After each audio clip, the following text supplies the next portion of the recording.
Hello, my name is Epiphany Ferrell, and I'll be reading Renaissance from the 2021 National Flash Fiction Day Anthology. Renaissance. She saw it too late. Janet stomped her brake and fishtailed across the road, barely felt the impact. She swung the truck around in the road until she had it in her headlights. She could see its white belly as it lay on its side.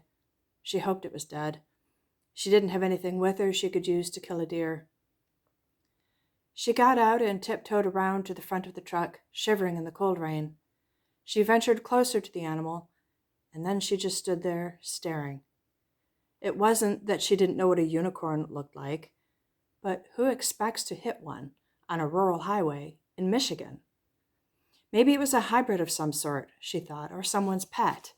Maybe it was a deformed goat, or some weird type of antelope from one of those game farms. Maybe it was a joke. The unicorn raised its head. The horn was definitely real. It was unlike anything she had ever seen in any illustration.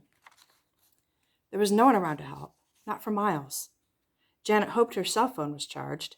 She hoped there would be service in this remote area. She could call the state police, call 911, call somebody. Of course she wouldn't say she'd hit a unicorn. She'd say it was a deer. Then what? What would happen when some authority figure arrived? They'd tramp around with big feet. They'd stand there and watch it die. They'd argue over whose right it was to claim the horn. And Janet would be pushed to the side, inconsequential, no opinion needed, remorse unrecorded. She stood there thinking, holding the phone, which was showing no signal bars anyway, so it didn't matter. Janet felt she couldn't just drive away and leave the unicorn to die alone. She got as near as she dared and sat there on her knees, shivering with the cold in her bones and the piney air, her hair hanging in wet ropes around her head. She began talking to the unicorn, a soliloquy of meaningless words meant to comfort that somehow turned into a soul-searching confessional, a reflection on her entire life.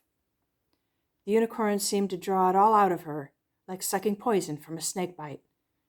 And as she ran out of words, Janet felt something stir inside her, hope, perhaps, or self-forgiveness, if there is any difference.